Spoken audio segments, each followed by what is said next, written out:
Hello, I am Dr. Jayesh Sardara. I am the Senior Consultant Neuro and Spine Surgeon, Fortis Hospital, Mulud.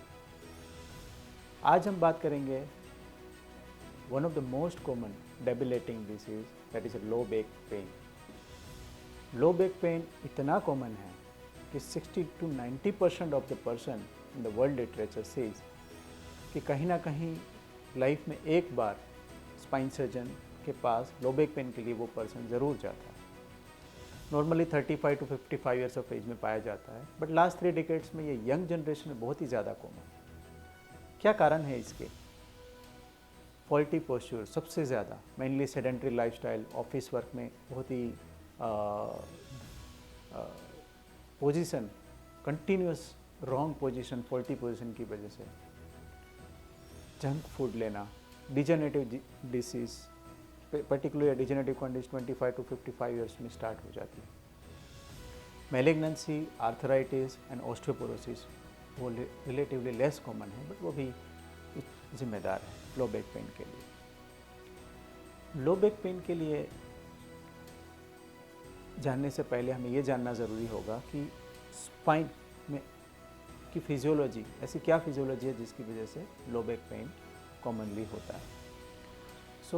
Spine में low back pain होने की वजह lumbar vertebra है। हमारे 3 part में cervical, thoracic and lumbar vertebra है, जिसमें lumbar vertebra last 5 vertebra को बोला जाता है, जो मेनली जिसकी वजह से लो बैक पेन होता है।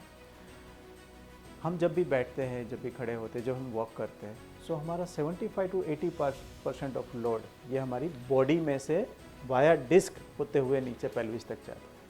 तो डिस्क वो दोनों वर्टिब्रा के बीच में shock absorbing and weight transfer का काम करती है। अब होता क्या है कि पीछे वाला पार्ट जिसको हम फैसेट जॉइंट बोलते हैं, जिसमें सिर्फ 25 to 30% वेट ट्रांसफ़र होता है। जैसे जैसे एज हमारी बढ़ती जाती है, 30 ईयर्स, 40 ईयर्स, 50 ईयर्स, ये डिस्क के अंदर का जो इलास्टिसिटी है, जो उसके वाटर कंटेंट की वजह से होता है, वो कम होता जाता है। सो हमारा जो वेट ट्रांसफरिंग है, वो लोडिंग आगे की वजह ग्रेजुअली पीछे होता जाता है, और डिस्क में इलास्टिसिटी कम होने की वजह से डैमेज होता है।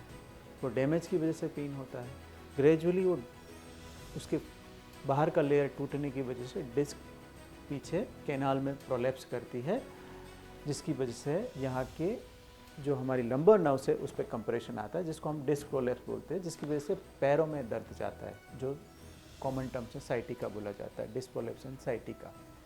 दूसरा रीज़न है क्योंकि कंटिन्यूस प्रोसेस बढ़ने की वजह से सारा लोड हमारा फैसेट जॉइंट पे आता है, जो ग्रेजुअली डिफॉर्म होते जाते हैं, शेप चेंज होता है, मोटे होते जाते हैं, जो पीछे से नर्व्स को कंप्रेस करेंगे, सो जिसको हम लंबर कैनाल स्टेनोसिस बोलेंगे। ग्रेजुअली और अगर प्रोसेस आगे बढ़ी, हमने इस पर ध्यान नहीं दिया, तो एक हड्डी दूसरे वर्टेब्रा पे खिसक जाती है, जिसको हम स्पॉन्डाइलोलिस्थेसिस बोलते हैं, इंस्टेबिलिटी ऑफ द स्पाइन। तो ये सारी वजह है जिसकी वजह से लो बैक पेन कॉमन होता है।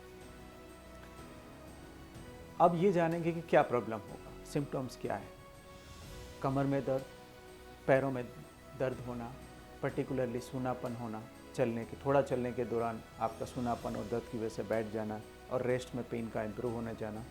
कुछ टाइम बाद वो रेस्ट पेन भी कंटिन्यूस होता है, जिसमें आप इवन बैठने पे और सोने पे भी आपको दर्द करेगा। फुट पे वीकनेस आना, अंगूठे पे वीकनेस आना, और कुछ रेड फ्लैग साइन ऐसी है जिसमें आपको इमीडिएटली एक्शन लेना चाहिए, जैसे कि severe back pain, severe leg pain, bladder control का लॉस होना, फुट का वीकनेस होना और पैरों का सूनापन हो जाना, जिसको हम रेड फ्लैग्स बोलते हैं। इमीडिएटली आपको अपने नज़दीकी स्पाइन सर्जन की सलाह लेनी चाहिए। ऐसा क्या है, डायग्नोसिस कैसे करेंगे? डायग्नोसिस के लिए एक्सरेज कराते, एमआरआई लंबर स्पाइन करेंगे, जिसमें हमें ये डिस्क का और नसों में कितना दबाव है उसका आइडिया मिलेगा। ट्रीटमेंट के बहुत सारे वेरियस ऑप्शंस है, बट सबसे ज़्यादा इम्पोर्टेंट है कैसे इसको प्रिवेंट किया जाए। सबसे पहले प्रिवेंशन के लिए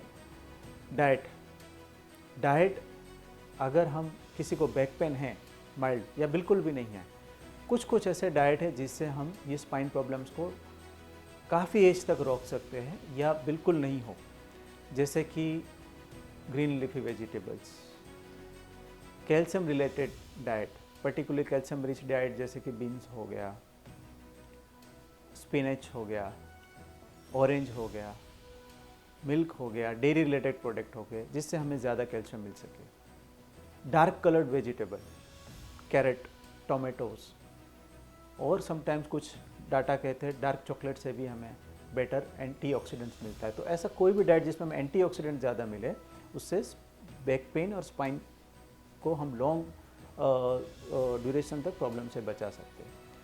कुछ ऐसे डाइट है जैसे ग्रीन टीज, दिन में 1 से 2 बार ग्रीन टीज का सेवन करना, जिसकी जो काफ़ी स्पाइन के लिए सेफ माना जाता है। क्या नहीं करे, क्या नहीं करे, ऐसे कोई भी प्रोडक्ट्स डाइट में जो जो ऑक्सीडेंट की मात्रा बढ़ाए, जैसे कि अल्कोहल, शुगर, जो इन्फ्लामेटरी रिएक्शन पैदा करे, जिसकी वजह से बैक पेन कॉमन होगा, नसों का डैमेज और डिस्क का डैमेज ज़्यादा होगा। Alcohol, smoking, junk food, white particularly refined carbohydrate जैसे कि वाइट ब्रेड का सेवन बिल्कुल ना करें। सॉफ्ट ड्रिंक जिसमें भरपूर मात्रा में ऑक्सीडेंट्स रहता है, उसका सेवन बिल्कुल ना करें। कुछ हैबिट चेंज करने से आप बहुत ही बेहतर मात्रा में स्पाइन को सेफ रह सकते हैं। जैसे कि ऑफिस वर्क में कंटिन्यूस एक ही पोजीशन में 30 या 40 मिनट के ज़्यादा ना बैठें, आप थोड़ा वॉक करें या स्ट्रेचिंग करें, रिलैक्सेशन, अपने आप को रिलैक्स करें। Daily at least half an hour exercise, running या वॉकिंग ज़रूर करें। कहते हैं ना, motion is lotion for the spine, for the safe spine, in fact for whole life. 6 mile running करने से 10 मिलीग्राम मॉर्फिन रिलीज होता है। क्या आप मानेंगे? ये एक नेचुरल इलाज है। सो ऑलवेज रूटीनली इस चीज़ों का फॉलो करें। अगर योगा करना चाहे तो bhujangasana, daily 5 to 10 minute bhujangasana it's best for the spine. वो हमारी नेचुरल स्पाइन के कर्व्स को, पर्टिकुलर लंबर स्पाइन को मेंटेन रखेगा। सो आपको लंबे टाइम तक लो बैक पेन से आप छुटकारा पा सकते हैं। Thank you.